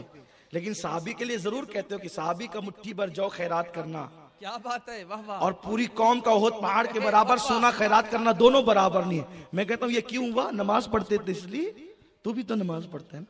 रोजा रखते थे इसलिए, तू भी तो रोजा रखता है। हज करते थे इसलिए नहीं, उन्होंने नसूल का चेहरा देखा, तूने नहीं देखा। सुभान अल्लाह, इसलिए हुजूर का चेहरा देखने की बरकत उनको ये मिल गई। हक है, हक है, हुजूर का चेहरा देखने की बरकत। और मेरे इमाम कहते हैं सुभान अल्लाह, जिस मुसलमान ने देखा उन्हें एक सुभान अल्लाह, सुभान अल्लाह, बसारत पे लाखों सुभान अल्लाह। इसलिए अजमत सहाबा का जलसा करने का हक भी सुन्नियों को है। अजमत का जलसा करने का हक भी हम सुन्नियों को है, अल्हम्दुलिल्लाह ताला। तो बात दूर निकल गई। सरकार गौस पाक ने देखा कि बहुत लोग बिगड़ गए, तो इनको संवारें कैसे। तो संवारने के लिए गौस पाक जो बहुत शिद्दत थे, बादशाहों की जरा रियायत नहीं करते थे। बादशाहों को क्या कहते थे, ओ खजूर के तने सीधे रहे, मिंबर पे कहते थे। अंदाज ये, हम कहते हैं तो प्यारे आका के प्यारे दीवानों कहते हैं, फिर भी थोड़ा सा लोग कहते हैं यार बहुत सख्त कहते हैं। गौस पाक कहते थे ओ खजूर के तने सीधे रहे वरना तुझे कत्ल कर दूंगा। ये उनकी शान थी ना, ये उनकी शान थी। और बड़े बड़े बादशाह लरस जाते थे। एक मर्तबा बादशाह ने गौसुल आजम दस्तगीर को मैनेज करने के लिए, इसलिए कि मालदार अहले जबान को मैनेज करना चाहते हैं, है ना। मैनेज करना समझते हैं आप? तवज्जो आप मेरी तरफ रखें, मैं अपनी गुफ्तगू गौस पाक की तरफ ले जा रहा हूं। तसव्वुफ के साथ कैसे इनकलाब बपा किया। मालदार लोग अहले जबान को खरीदना चाहते हैं, बोलने वालों को तो मैनेज करते हैं। क्या कुछ ले लो दे दो, जो करना हो कर लो, चलो हमारे खिलाफ नहीं बोलो। इसीलिए जबानें भी बिकती है, कलम भी बिकते हैं। और जो बिकाऊ माल है वो कभी सुन्नी नहीं हो सकता।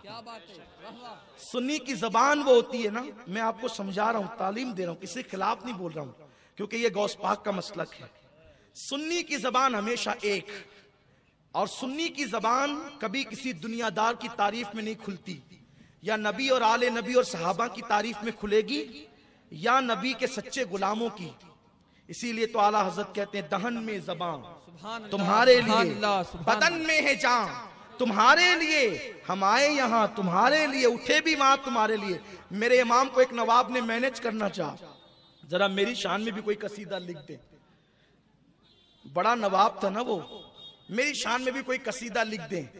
आला हजरत ने कलम जरूर उठाया, लेकिन कसीदा नहीं लिखा, नात लिखी।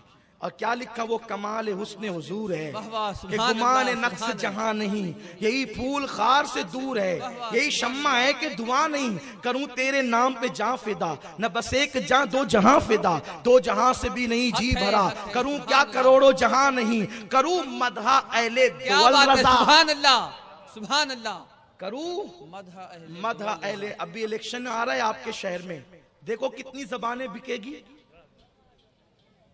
कितने ठेकेदार कैसे कैसे बदअकीदों की तारीफ करते हुए नजर आएंगे। तब पता चलेगा असलियत किसके पास है।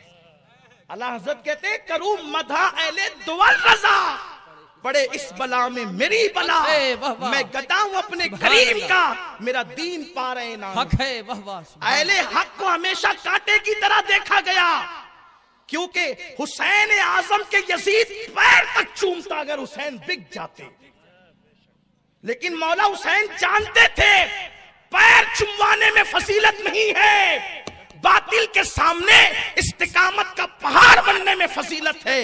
और लोगों को पता है कि बहुत बिके, न कभी अली के खून को खरीदा गया है, न खरीदा जा सकता है। सुभान अल्लाह सुभान अल्लाह, ये खास बात है। और जो अली से वाबस्ता हो गए उनको भी खरीदा नहीं जा सकता।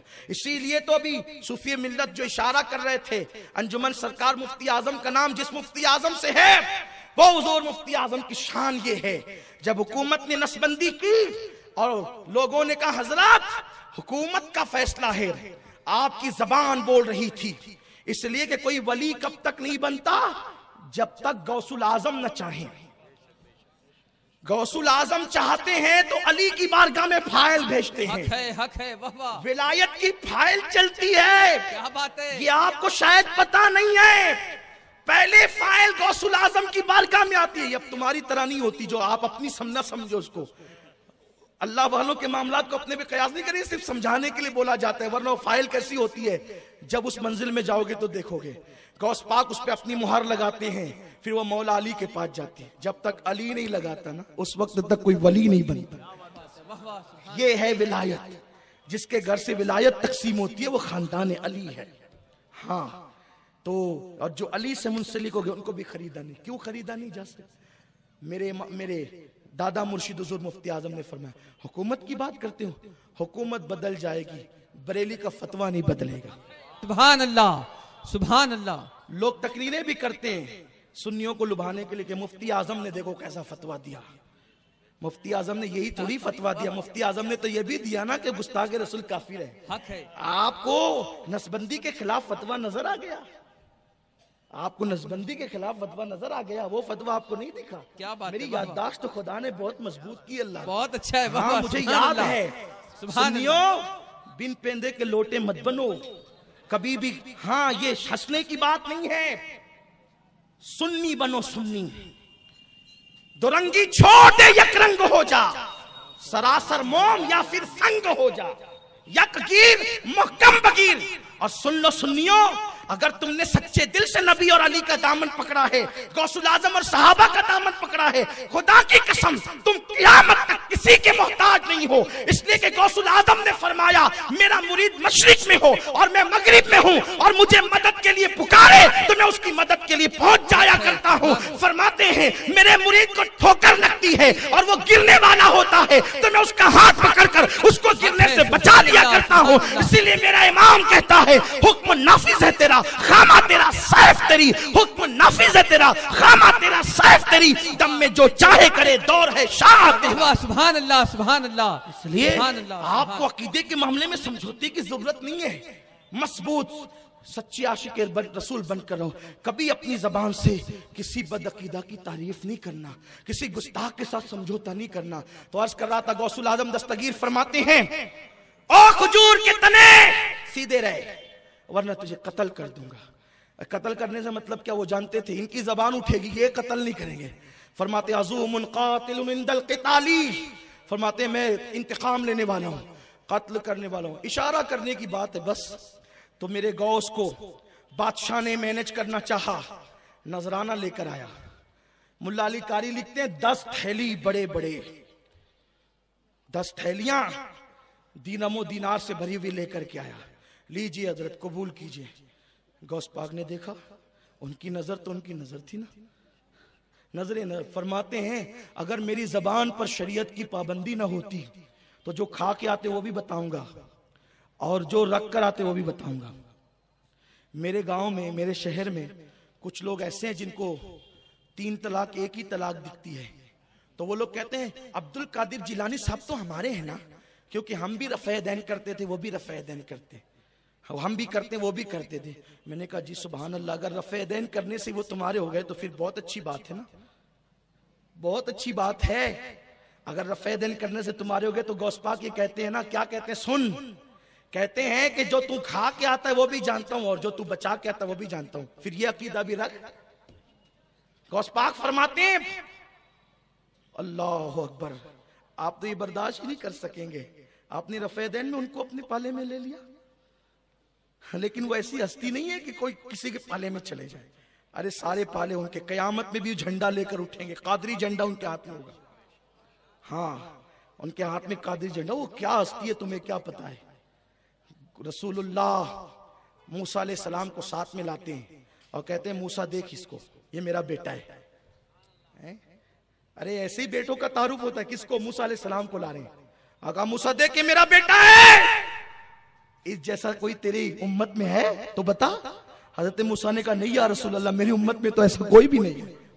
एक मर्तबा मेरे गौस खिताब कर रहे हैं, खिताब करते करते हवा में चलने लगे। ये तो आपको कहानी लगती है ना, लेकिन इसको मुल्ला अली कारी शारे बुखारी ने लिखा, मुहद्दिसीन ने लिखा इसको। हवा में चलने लगे, चलते चलते कहा, ए बनी इस्राइली रुक और मुझ मोहम्मदी का खिताब, मेरी तकरीर सुनते जा। जब तकरीर खत्म होगी तो लोगों ने कहा, हजरत ये आपने किसको रोका था? तो मैं खिज़र उड़ करके जा रहे थे तो मैंने हाथ पकड़ लिया, इधर आओ जरा, मेरी भी तकरीर सुन करके जा।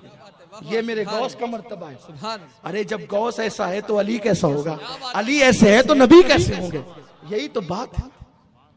तो गौसुल आजम की बारगाह में वो लेकर के आया तोड़े दौलत के, कहा ये कबूल कीजिए।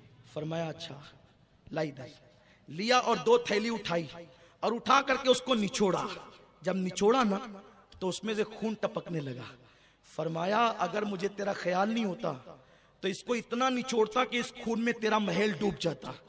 तू लोगों का खून लाता है और खून ला करके मुझे तोहफे में पेश करता है। ये दौलत नहीं है, तू लोगों का खून चूस करके लाया। सुनियो, तोहफे भी देख दाग कर वसूल किया करो। हलाल है कि हराम है, इसलिए कि विलायत की मंजिल यूं ही नहीं मिलती। विलायत की मंजिल गौस पाक कहते हैं, गौस पाक से पूछा अल्लाह ने ये मकाम आपको कैसे अता किया? तो फरमाते हैं सिद्क़ मकाल और अक्ल हलाल। सिद्क़ मकाल और अक्ल हलाल, हमेशा सच बोलता था और हलाल खाता था, अल्लाह ने मुझे ये मकाम अता फरमाया।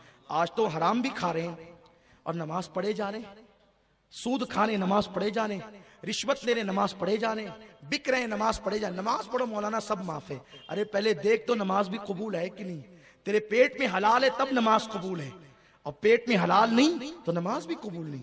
जो एक लुकमा खाए हराम का 40 दिन तक अल्लाह उसकी इबादत कबूल नहीं करता। और तू क्या है, जो मुंह में आ रहा है खाता जा रहा है, जो हाथ में आ रहा है खाता जा रहा है। इसलिए लोगों अपनी अकीदे की हिफाजत करो। फिर गौसुल आजम दस्तगीर ने कैसी हिफाजत की? सुन्नियत की। आपने तकरीरें की, बस इसी पे गुफ्तगू खत्म कर रहा हूं, समेट रहा हूं गुफ्तगू को। क्या इनकलाब बपा किया जब गौसे पाक के मुंह में हुजूर ने लुआब डाला, अली मुर्तजा ने लुआब डाला। अब गौस पाक खिताब करते हैं, फरमाते हैं जब मैं पहले तकरीर करता था ना तो मेरी तकरीर में 4 लोग बैठते थे, 5 लोग बैठते थे। जब हुजूर ने लुआब डाला ना मेरे मुंह में और मौला अली ने डाला, तो उस वक्त मैं तकरीर कर रहा तो पूरी मस्जिद भर गई। फिर मस्जिद से मैं ईदगाह में चला गया, फिर भी ईदगाह भर गई।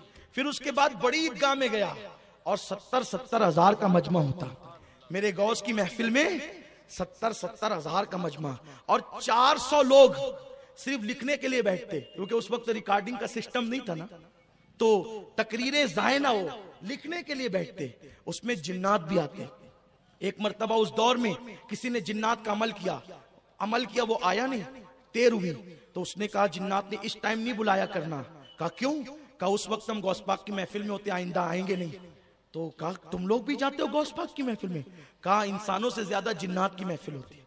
और गौस पाक के मुतालिक लिखा गया कि हुजूर गौसुल आजम की महफिल में अंबिया भी तशरीफ लाते, अंबिया की रूह, इमामुल अंबिया भी आते थे। इंशाअल्लाह अभी ये महफिल चलती रहेगी, अभी 9 तारीख को भी प्रोग्राम होगा ना अपना, तो उसमें हमने एक उन्वान चुना है 11वीं शब के लिए, गौस पाक के मुतालिक किसने क्या कहा। ये उन्वान इंशाअल्लाह आपके लिए नया होगा, किसने क्या कहा, अल्लाह से लेकर इंशाअल्लाह मुजद्दिद आजम तक जिस जिस के अक़वाल हैं, जिस जिस के फरामीन है, हमने उसको जमा करने की कोशिश की है। और ये एक हसीन उन्वान है कि गौस पाक के मुतालिक हम तो कहते हैं तो लोगों को लगता है मुबालगा कर रहे हैं, किसने क्या कहा। इंशाअल्लाह ये बात आप 11वीं शब में सुनेंगे। कहाँ सुनेंगे? तोशे मुबारका की फातिहा होगी मरकज या रसूल अल्लाह पर, आप वहां आएंगे तो सुनेंगे। मैं अपनी गुफ्तगू चूंकि समेट रहा हूँ और इसी वाक़े पे गुफ्तगू खत्म करनी है कि सरकार गौसुल आजम जब 70 हजार का मजमा होता, 400 लोग लिखने वाले, और गौस पाक की मेरे आका की करामत थी, पहला आदमी जो यहाँ बैठ के सुनता ना, आखिरी भी वहां तक सुनता है। तो गौस पाक की जब महफिल में 70-70 हजार आए, तो जितने खतीब थे बेचारे सबकी महफिलें सुनी पड़ गई। तो सुनी महफिल पड़ी तो उनको होने लगी तकलीफ, वो गौस पाक के मुतालिक बकवास करने लगे, कुछ भी कुछ कहने लगे, इल्जाम लगाने लगे गौस पाक के ताल्लुक से। मैं एक बुजुर्ग का जिक्र करता हूँ, उनको गलत फहमी थी। कुछ लोग तो दिल से अदावत होती है ना, दुश्मनी होती है, हसद होता है। हसद का कोई इलाज नहीं होता, याद रखना। लेकिन अल्लाह पाक वलियों की शान बयान करते हुए कहता है वलियों की पहचान ये है, जब कोई उनसे हसद करके जाहिल उलझता है तो वो हर एक के मुंह नहीं लगते। क्या कहते हैं? वइज़ा खातबहुमुल जाहिलूना कालू सलामा। जब जाहिल उनसे उलझते हैं तो वो सलाम करके आगे बढ़ते हैं, भाई छोड़ो, अब छोड़ो, हमें छोड़ो, जान छोड़ो हमारी, हम तुमसे नहीं उलझते। ये होता है। तो कुछ लोग जहालत की वजह से, हसद की वजह से गौस पाक की महफिल की 70 हजार का मजमा देख करके जलते, अलग अलग इल्जाम लगाते।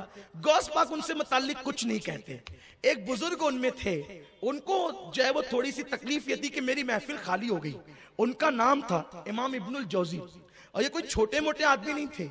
इमाम इब्नुल जौजी इतने बड़े बुजुर्ग हैं कि उन्होंने जो किताबें लिखी है, तो किताबों को जो उन्होंने लिखते वक्त अपनी कलम को, क्योंकि लकड़े का कलम होता था, तो कलम को जो छांटा है, तो छांट कर इतनी कतरन जमा की उन्होंने कि फरमाया कि मेरे इंतकाल के बाद इसी से मेरा पानी गर्म करना, नहलाने का, मैयत को नहलाने का। लोग कहते हैं उस कतरन से पानी गर्म किया गया तो वो कतरन फिर भी बच गई और पानी गर्म हो गया। तो जिसके कलम की कतरन इतनी होगी वो कितना बड़ा आलिम होगा। तो गौस पाक के एक मुरीद थे, उनके पास पढ़ने आते थे। वो जब देखो जब कहते थे, ओ तेरे पीर को क्या आता, उनको क्या आता, और वो तो लोग जबरदस्ती उनके महफिलों में जाते सुनते हैं। तो वो कहते हजरत मेरे पीर साहब तो कभी आपके खिलाफ कुछ नहीं कहते, लेकिन ये आप क्या। हालांकि दोनों का मसलक अहले सुन्नत था, तो सूफियाए किराम ने खिलाफ कुछ नहीं कहा, लेकिन बदअकीदों के खिलाफ बुजुर्गों ने कहा। पाक ने रावजियों के खिलाफ बड़ी तकरीरें की, बड़ी किताबें लिखी गुनियतुत तालिबीन ने। मेरे कुछ सुन्नी भाई ये सोचते हैं कि रावजी बहुत अकीदतमंद होंगे, हुसैन आजम के और अहले बैत के बड़े आशिक होंगे। ये ढोंग है, ढोंग। रावजी कोई आशिक अहले बैत नहीं, आशिक अहले बैत सिर्फ सुन्नी हो सकते हैं, आशिक साहबा सिर्फ। और गौस ये रावजी वो लोग हैं, अगर कोई सुन्नी उनकी मोहब्बत में मुब्तला है तो उसको बता देता हूं कि गौसे पाक को रावजी सैयद नहीं मानते। वो कहते हैं कि अब्दुल कादिर जिलानी सैयद नहीं, ये उनका अकीदा है। मेरे सरकार को इसीलिए बड़े बड़े बुजुर्गों ने गौस पाक का नसबनामा बयान किया, लेकिन वो गौस पाक को इसीलिए सैयद नहीं मानते कि गौस पाक ने उनके खिलाफ तकरीरें की और तहरीरें लिखी। तो इससे गौस पाक का क्या बिगड़ता है? सैयदों की सियादत का इनकार करके कोई कुछ थोड़ी बिगाड़ता है उनका। वो अपना नसब बताता है कि मैं कहां का हूं। इसलिए कि हुजूर अलैहि सलाम ने फरमाया सैयदों का दुश्मन तीन में से कोई एक होगा। ये तिरमिजी शरीफ की हदीस है। जो अहले बैत का सैयदों का दुश्मन होगा वो तीन में कोई एक होगा। तिरमिजी में जाके चेक कर लेना, उठा के देख लेना, हुजूर फरमाते कोई एक होगा। या तो वो अपने बाप का बेटा नहीं होगा, यानी हलाली नहीं होगा, हुजूर कह रहे हैं, या फिर वो अय्याम ममनुआ में आ गया होगा। हुजूर कहते हैं, मैं उसको जो है वो उसका तर्जुमा हूँ बहु नहीं करता, लेकिन आप समझ गए होंगे कि जिन अय्याम में ममनुआ दिन होते हैं ना, उन अय्याम में वो आ गया। हुजूर ने उसको हाजी बच्चा कहा। वो क्या औरतें और बच्चे भी होते हैं, तो मैं हर बात खुल के नहीं कर सकता हूँ। अब मैं या तो वो मुनाफिक होगा। अब जो लोग सैयदों की सियादत का इनकार करते हैं उनको ये देखना चाहिए कि हम कौन है। हुजूर ने हमें आईना जो दिखाया है, तो ये कौन है, कौन है ये? हुजूर कह रहे कौन है? तो अली मुर्तजा के मानने वाला जो होगा वो कभी गौसुल आजम की सियादत का इनकार नहीं करेगा, क्योंकि गौसुल आजम नजीबुत तरफैन सैयद हैं, दोनों तरफ से, माँ और बाप की तरफ से सैयद हैं। और रावजी गौस पाक का मजाक उड़ाने भी आते थे महफिल में। एक मर्तबा आप बयान कर रहे थे, वो लेकर आए एक जनाजा और कहने लगे कि हजरत जनाजा पढ़ा दीजिए। और पसे पर्दा पिक्चर ये था कि उन लोगों ने ये कहा था, एक जिंदा को लाया था, कहा जैसे ही अब्दुल कादिर साहब तकबीर कहेंगे ना, हम खकारेंगे तो तू उठ के बैठ जाना, फिर हम उनका खूब मजाक उड़ाएंगे और हमें पूरे बगदाद में मजाक उड़ाने का मौका मिलेगा। गौस पाक के बाद जनाजा लाए। गौस पाक कभी बदअकीदों का जनाजा नहीं पढ़ते थे, लेकिन मेरे गौस है ना, नजर तो इला बिलादिल्लाहि जमा, मैं अल्लाह के शहरों को ऐसे देखता हूँ जैसे हथेली पे राई का दाना। तो जब वो मजाक उड़ाना चाहते थे तो फिर आपने ही बता दिया कि तुम्हारी औकात क्या है। वो लाए, हुजूर जरा जनाजा पढ़ा दीजिए ना। फरमाया जिंदे का पढ़ाऊं कि मुर्दे का? जिंदे का पढ़ाए कि मुर्दे का? उन्होंने कहा अजीब बात है, जनाजा तो मुर्दों का ही होता है, जिंदों का क्या होता? फिर पीछे खड़े हो जाओ। कहा फिर पीछे खड़े हो जाओ, अगर मुर्दों का ही जनाजा होता है। तकबीर कही 1 2 3, वो खकार रहे, वो खकारते ही रह गए। ना उसने उठना था ना वो उठा। जब सलाम फेर दिया, गौसे पाक हटे, उन्होंने जो है वो छतरी हटाई, कपड़ा हटाया, उठ। अब वो उठता ही नहीं। उन्होंने कहा हजरत क्या हो गया? कहा मैंने तो पहले ही पूछा था, जिंदे का पढ़ाए के मुर्दे का? तब कदमों पे गिरे और कहने लगे अब्दुल कादिर जिलानी कोई मामूली हस्ती नहीं है, सारे अख्ताबे जहां करते हैं काबे का तवाफ, काबा करता है तवाफ दरे वाला तेरा। ये मेरे गौस की शान है, गौसुल आजम दस्तगीर की शान है। तो आप खिताब फरमाते थे हजरत अब इमाम इब्नुल जौजी रहमतुल्लाह अलैह। और याद रखना, कभी किसी सुन्नी से कोई इख्तिलाफ हो ना तो उससे बदला नहीं लिया करना, माफ करना, ये सूफिया का तरीका है। कांटों के मुकाबले में कांटा नहीं, पड़ोसी सुन्नी है ना, कोई बात नहीं। अपनी जात को कोई कितनी भी तकलीफ पहुंचाए, कभी बदला नहीं लेना। इंशाअल्लाह मैं एक तकरीर इस पे और करूंगा। वली में जब तक 12 सिफत पैदा नहीं होती वो वली नहीं बनता।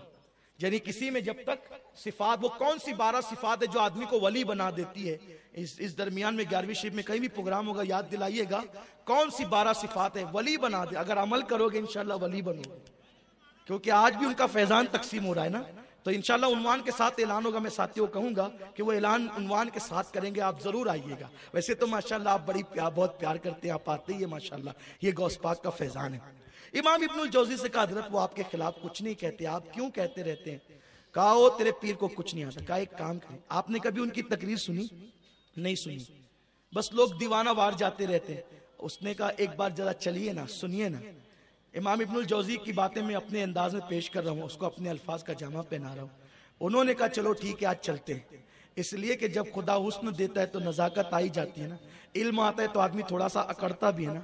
लेकिन याद रखें, इल्म हो और अल्लाह वालों से निस्बत नहीं हो तो हजरत मौलाना रोम कहते हैं मौलवी हरगिज न शुद्ध मौलाए रोम ता गुलाम शम्स तबरेजी न शुद्ध। अगर सिर्फ इल्म पढ़ा ना जराबा यदरुबो, अगर आप पढ़ते रहे सारी जिंदगी कभी आप मंजिल पर नहीं पहुंचेंगे जब तक किसी शम्स तबरेज से अपनी निस्बत को नहीं जोड़ लेंगे। अल्लाह वालों से निस्बत जोड़ो वरना दारुल रह जाएंगे, याद रखिएगा। और अल्हम्दुलिल्लाह अहले सुन्नत के दारुल उलूम है क्योंकि वो बाबे मदीनतुल इल्म से जुड़े हुए हैं। हाँ, ये खास बात अर्ज कर रहा हूं आपके सामने। तो कहा कि चले ना एक बार जरा मेरे पीर की तकरीर सुने। इन्होंने कहा चलो ठीक है चलते हैं। मगर वो कैसे आए, उनको लगा कि अगर मैं डायरेक्ट चला गया तो मेरे सुनने वाले भी तो वहां होंगे जो उधर चले गए हैं। तो उन्होंने क्या किया, अपने सर पे चादर डाली ताकि कोई मुझे देख ना सके। कुछ लोग अंधेरे में सुनने के आदी होते हैं ना।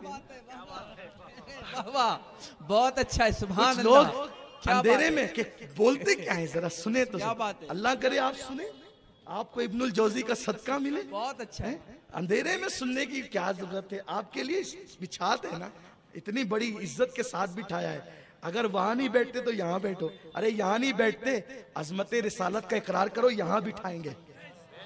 क्या बात है, सुभान अल्लाह सुभान अल्लाह।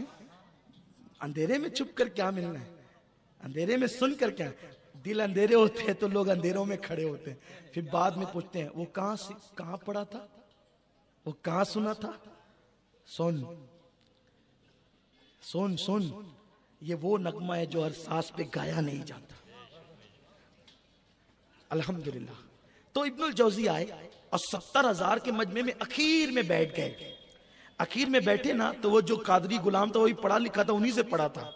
गौस पाक ने तकरीर शुरू की तो कैसे शुरू की, देखो अभी सूफी साहब ने मेरे उन्वान का ऐलान किया, तसव्वुफ और गौस पाक। और ये बहुत मशहूर किया गया है व्हाट्सएप पे, पहले से उन्वान दिया गया कि भाई आना तो तकरीर कर याद करके आना है ना, आना तो तकरीर याद करके आना ताकि लकीर की फकीरी ना हो। तो इसलिए स्टडी करके आना तब आदमी उन्वान में बोल सकेगा। लेकिन गौस पाक क्या ऐसा नहीं होता था। होता क्या था, कारी को हुक्म दिया जाता था, वो आयत पढ़ के बैठ जाता था और कारी की मर्जी पे होता था, वो जो चाहे आयत पढ़े और फिर मेरे गौस उसी पे बयान करते थे। हमारी जमात के एक बहुत बड़े आलिम है, वो ये कहते हैं अक्सर कि मैं देखता हूं कि लोग खुतबे में जो आयत पढ़ते हैं 2 घंटा तकरीर करके कभी उसका तर्जुमा भी नहीं करते, है ना। ऐसा हमारी जमात के एक बुजुर्ग कहते हैं, लेकिन वो उन्हीं को ज़ेब देता है, बड़े बुजुर्गों को ज़ेब देता है। तो बहरहाल उसका तर्जुमा भी बयान हो जाना चाहिए, उसकी तशरीह भी हो जाना चाहिए तकरीर में जो आपने मौजूए सुखन बनाया। वरना कभी कभी तो तकरीर में आदमी भूल जाता है कि मैंने कौन सी आयत पढ़ी, मैंने आयत कौन सी पढ़ी है। लेकिन मुझे याद है मैंने कौन सी आयत पढ़ी, क़द अफ़लह मन तज़क्का व ज़करा रस्म रब्बिही फसल्ला। ये तसव्वुफ की तरफ इशारा करती है कि जिन्होंने अपने दिलों को पाक कर लिया अल्लाह ने उनको कामयाब फरमा दिया। और दिलों के पाक करने का नाम जो है वो तसव्वुफ है। तो आयत कारी पढ़ता था और कारी जब आयत पढ़ता था फिर गौस पाक मिंबर पे आते थे और बैठ करके उस पर तकरीर करते थे। कारी ने आयत पढ़ी 70,000 का मजमा, गौस पाक बैठ गए और बैठने के बाद आपने आयत का तर्जुमा किया, फिर एक तफसीर की। तो तफसीर की तो उस कादरी गुलाम ने उनकी तरफ देखा, बहुत बड़े आलिम थे ना वो इब्नुल जौजी, उनकी तरफ देखा। उन्होंने कहा ये आयत की तफसीर जो तेरे पीर ने कही है ना, मुझे इसका इल्म है, मैं पढ़ाऊं इसको, मुझे आती है ये भी। फिर गौस पाक ने दूसरी की, फिर उनकी तरफ देखा तो कहा ये भी मेरे इल्म में है। फिर तीसरी की, कहा ये भी मेरे इल्म में, चौथी ये भी। एक आयत की 70,000 जाहिर तफसीर है और बातिन अलग है, उसका जो है वो सूफियाना मफहूम अलग है। तो 11 तफसीर बयान की गौस पाक ने, तो 11 पर इब्नुल जौजी कहते रहे मुझे आता है। लेकिन जब 12वीं शुरू की ना तो फिर 12वीं पर उस कादरी ने देखा, एक कादरी लोग भी ना बड़े होशियार होते हैं ना। हाँ, कादरियत भी बहुत बुलंदी पे ले जाने वाली चीज है ना। दुनिया का हर सुन्नी कादरी है, ये समझना। आप ये नहीं समझना कि मैं कादरी हूं तो कादरियत की तारीफ कर रहा हूं। जहां फैजान है सब मेरे गौस का फैजान, नक्शबंदियों को भी, सहरवर्दियों को भी, चिश्तियों को भी, सबको उनकी अता है और सब कादरी है दुनिया में जो खुश अकीदा है। तो सरकार गौसुल आजम दस्तगीर के कादरी मुरीद ने देखा 12वीं पे तो उनकी गर्दन झुकी, 13वीं पे और झुकी, 14वीं पे और झुकी। बाज लोगों ने कहा 21 तफसीर बयान की और मुल्ला अली कारी फरमाते हैं 40 तफसीर बयान की। 11 पर इब्नुल जौजी रुक गए और उनके इल्म से 29 तफसीरें गौस पाक ने ज्यादा बयान की। 29 का इल्म उनको नहीं था। जब 40वीं तफसीर पे पहुंचे तो फरमाने लगे, काल को छोड़ो, अब हाल की तरफ आओ।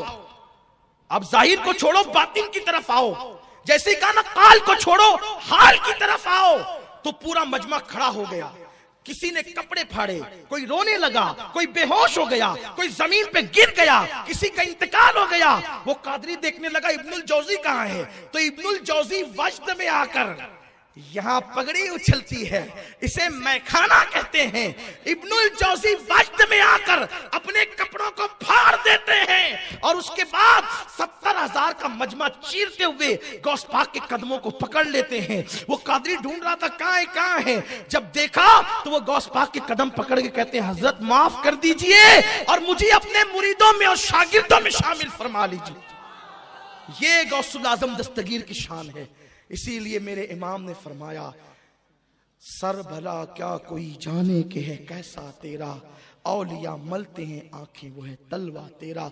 अल्लाह में आकाओं की गुलामी में रखे और हमें अल्लाह ताला अहले सुन्नत के सच्चे मसलक पे कायम रखे। दौरान गुफ्तगू कोई गलती हो तो अल्लाह माफ फरमा दे। अस्तगफिरुल्लाह रब्बी मिन कुल्लि ज़म्बि व रिसालत के परवानों, हर सनीचर को बाद नमाज इशा सुन्नी दावत इस्लामी के आलमी मरकज इस्माइल हबीब मस्जिद में सुन्नी इज्तिमा होता है। तो आप हजरात पाबंदी के साथ इसमें शिरकत फरमाएं। सुन्नी दावत इस्लामी की वेबसाइट sunnidawatislamI.net पर विजिट करें और बहुत सारी दीनी मालूमात हासिल करें।